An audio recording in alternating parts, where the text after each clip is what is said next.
Okay, so the first question was, should alcoholism be treated as a disease?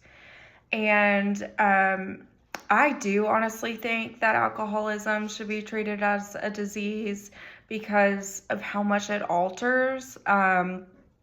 Typically, like with any type of disease, it not only alters yourself as far as like your brain chemistry goes and key like movements or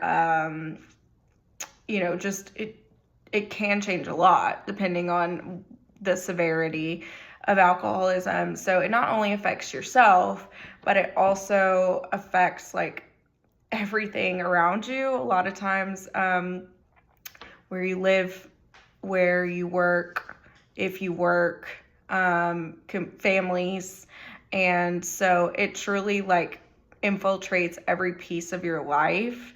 And so that's why I think alcoholism should be considered a disease,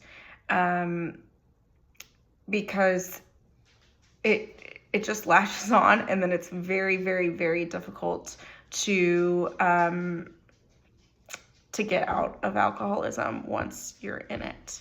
So, second question is alcoholism a sin? And I do love and know some alcoholics in my life, and this was a hard question to answer because it hurts. But I do think that alcoholism is a sin, and why I think that is, one, the Bible says like you can drink but don't get drunk, basically. And if you're an alcoholic, you're getting drunk a lot. So that's going against his will, and so that would be considered a sin. And also, like, something that I was thinking of is the Bible clearly states like don't be gluttonous, and gluttony is a sin. It just says gluttony is a sin.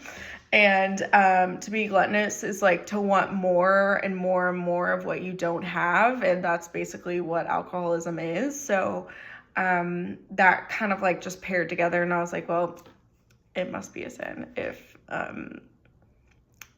gluttony is a sin and you want more of it, and alcoholism, you're wanting more of it. So I'm gonna go with sin on that. And then, can an individual have a psychological defect that makes them crave alcohol?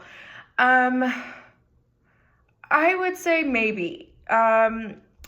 I do think genetics play a huge role in alcoholism, and then I do think people are prone to have addictive personalities. And I'm not sure like truly like what makes that happen exactly, but there are certainly people that just are innately more prone to be addicted to things.